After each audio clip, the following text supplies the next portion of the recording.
अब इसमें हो गया कि हमने जब तक पाप कर्म हमारे नहीं कटेंगे तो सुख नहीं हो सकता, चाहे कितना घूम ले।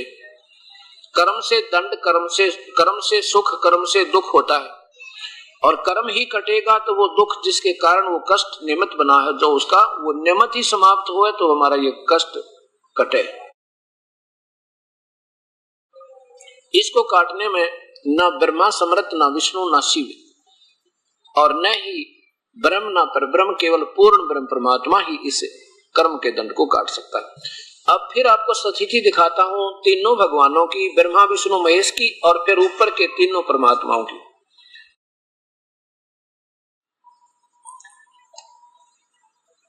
उसके लिए देखिएगा एक ब्रह्मांड का चित्र।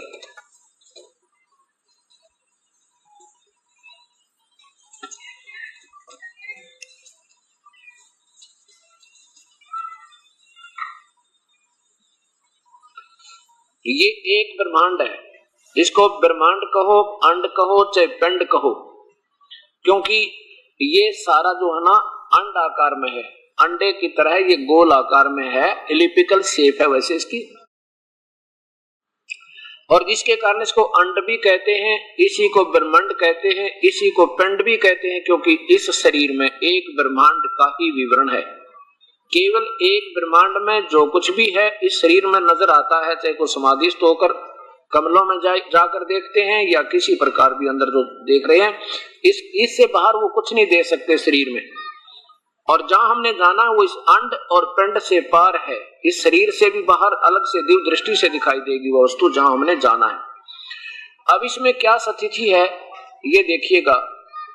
ये एक ब्रह्मलोक है, इस काल ब्रह्म ने यानी ज्योत निरंजन ने, ज्योत निरंजन कहो, ब्रह्म कहो, और चाहे इसको क्षर पुरुष कहो, चाहे काल कहो, इसने एक ब्रह्मलोक बनाया हुआ है। यहाँ पे इसको ब्रह्मलोक कहते हैं, और इसमें ये अलग से एक रचना रची है। यह एक महास्वर्ग बना रखा है काल ने। इस महास्वर्ग में बहुत ही ज्यादा ऐश्वर्य के साधन है, और इसमें एक नकली सतलोक, नकली अलकलोक, नकली अगमलोक और नकली अनामी लोक इस काल ने धोखा देने के लिए इस हर ब्रह्मांड के इस ब्रह्मलोक में भी रचना किया हुआ है। और फिर इससे अलग ये तीन स्थान बना रखे हैं। ये स्थान है सतोगुण प्रधान, ये स्थान है तमोगुण प्रधान, और ये स्थान है रजोगुण प्रधान। जब ये काल ज्योत निरंजन रजोगुण प्रधान क्षेत्र में स्वयं महाब्रह्मा रूप में रहता है और अपनी पत्नी दुर्गा को ये महासावित्री रूप में रखता है, यहाँ जब ये दोनों के संयोग से जो पुत्र उत्पन्न होता है उसका नाम ये ब्रह्मा रख देते हैं और रजोगुण बना देते हैं, और फिर इनको बेहोश कर देते हैं, कोमा में रखते हैं जब तक ये जवान नहीं होते।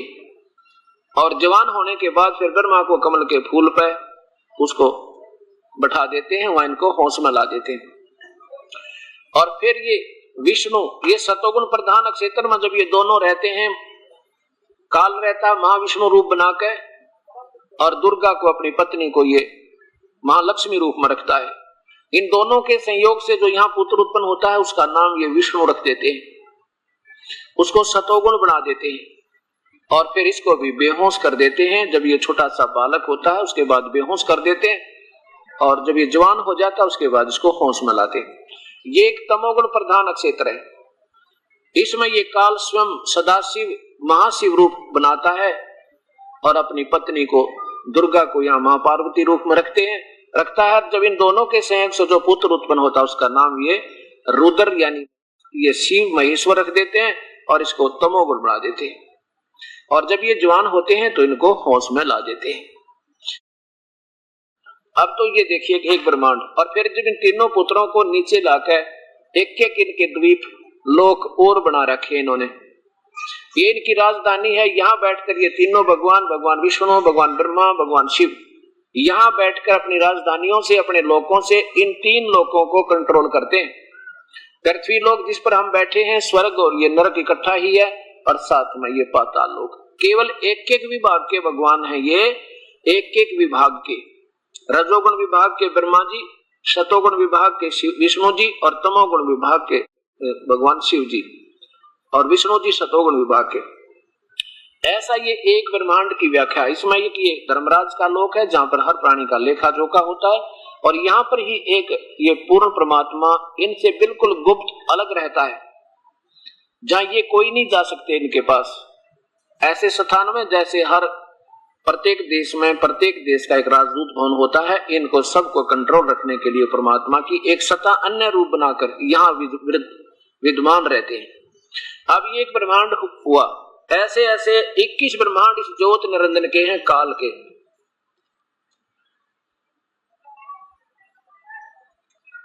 इस सत कथा को जितनी बार देखोगे सुनोगे उतना ही ज्यादा आनंद आएगा, क्योंकि परमात्मा ये पूर्ण ब्रह्म की सत्यनारायण कथा है और कथा सुनने का लाभ बहुत होता है।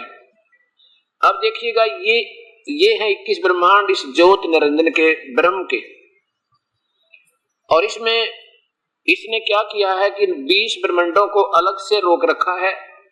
कैसे रोका है? जैसे अभी आपने देखा था एक ब्रह्मांड, ये कोई सा भी समझो, हर एक ब्रह्मांड में एक जैसी स्थिति है, इतने ही इसके लोक हैं, 7 लोक नीचे के, 7 उससे ऊपर के, 14 लोकों भवनों का द्वीप अलग से होते हैं उसमें।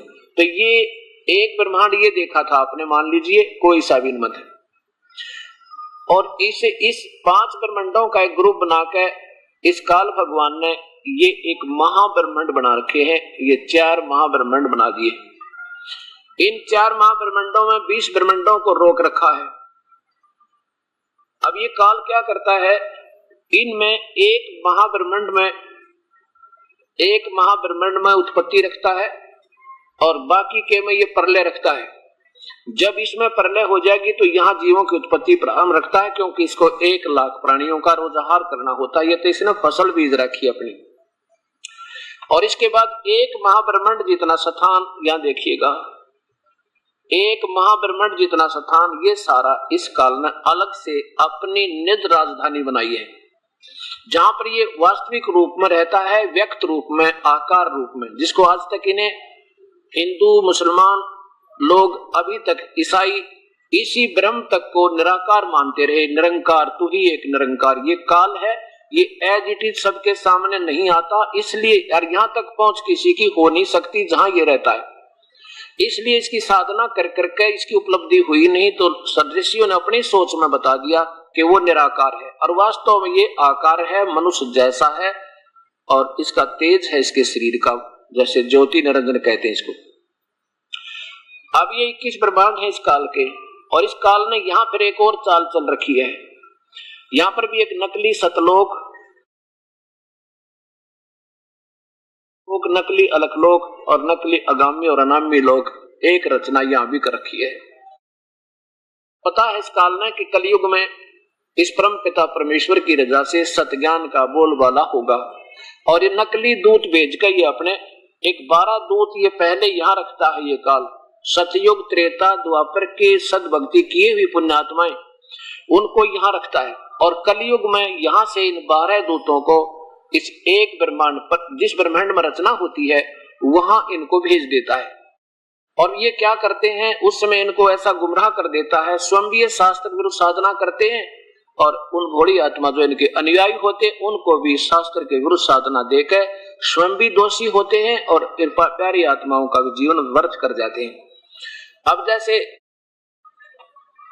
ये बहुत अच्छी आत्मा है, संत जो है, इनकी शब्द में भी शक्ति होती है, और इनसे कुछ राहत भी मिल जाती है, क्योंकि इन्होंने पिछले जन्मों की कमाई कर रखी है, और अपनी कमाई में तो कोई किसी को लाख दे दे, किसी ने 2 लाख दे दे, और आगे कमाई करे नहीं, उसकी कोई बिजनेस ठीक नहीं बना तो वो कंगाल हो जाता है। ऐसे इन महापुरुषों की शास्त्र विरुद्ध साधना, दास ने जब ये मजबूरी होगी पढ़ा इनकी सबकी शास्त्रों को, अब पता चला कि ये शास्त्र के विरुद्ध साधनाएं थी आज तक के महापुरुषों की, जिन्होंने अपने करोड़ों और लाखों शिष्य बना लिए, और जिसके कारण क्या होगा, जैसे पिछले इन्वर्टर चार्ज हो जा बैटरी, और उसके चार्ज रहेगा तब तक तो उसमें चाहे पंखा भी चलेगा, और उससे जो है ना बल्ब भी जलेंगे, सारे काम ठीक लगेंगे, और आगे चार्जर ठीक नहीं है तो एक कदम डिस्चार्ज हो जाएगा, और वो फिर खत्म से कहानी, उसके पास कुछ नहीं रहेगा। ऐसे अब शास्त्र विरुद्ध साधना करने से पिछला जब तक इनकी पुण्य कमाई इनके साथ है, तब तक ये खूब सुखी भी नजर आएंगे, और इनकी वचन में भी शक्ति होगी, क्योंकि ये पिछले साधक अच्छे साधक रहे, अच्छे पुण्यात्माओं में से हैं ये संत, जो आज शास्त्र गुरु साधना करके स्वयं अपना जीवन व्यर्थ कर रहे हैं और साथ में अनुयायियों को भी गलत साधना, गीता विरुद्ध साधना बता के और दोषी हो रहे हैं। वो यहाँ रखता है, ये वहां से यहाँ भेज देता है। अब ये ज्योत निरंजन काल के 21 ब्रह्मांड देखे आपने, ये ब्रह्म है। अब पूरी स्थिति देखिएगा इन सब पूर्ण परमात्मा की, सारे ब्रह्मांडों की। ये ऊपर अनामी लोक है, ये वैसे पूर्व सांकेतिक एक उदाहरण दिया क्योंकि बहुत बड़ा चित्र बनता अगर सारी व्यवस्था करते। ये अगम लोक है, ये अलख लोक समझो। इससे नीचे फिर ये सतलोक होगा स्वरूप, ये सारा इससे बाहर बाहर ये सतलोक है, ये इधर इधर का ये ब्राउन कलर जो दिखा इससे बाहर का। अब ये तो अभी आपने देखे थे 21 ब्रह्मांड, ये ज्योत निरंजन के वो हैं, काल के, ब्रह्म के, क्षर पुरुष के। और ये 7 संग ब्रह्मांड है पर ब्रह्म के, ये 7 संग ब्रह्मांड है ये पर ब्रह्म के, नील पद्म शंख यानी 7 मिलियन।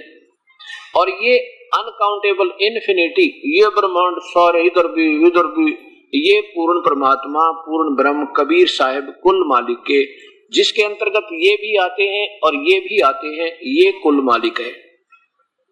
अब यहाँ देखिए ब्रह्मा विष्णु महेश की स्थिति एक टिकिया में, एक ब्रह्मांड में, एक विभागीय मंत्री हैं, जिनको आजम अजरो अमर, अभी तक अजरो अमर, इनके कोई माता पिता नहीं, सर्वेश्वर महेश्वर, इनकी ना जाने क्या क्या व्याख्या कर रखी। फिर कहा करते 3 लोक के भगवान। अब यहाँ अब आपके समझ में आएगी धीरे धीरे, क्योंकि ये सत्य बहुत देर से हमारे पास पहुंचा है। अब इसको समझने के लिए सबसे पहले कि ब्रह्मा विष्णु महेश के माता पिता अभी तक ये कहा करते इनके कोई माता पिता नहीं। कौन कहा करते? जो जिन्होंने आप शास्त्र उठाकर नहीं देखे इन महापुरुषों ने, जबकि हमारे पवित्र शास्त्र में प्रमाण आज भी दे रहे हैं।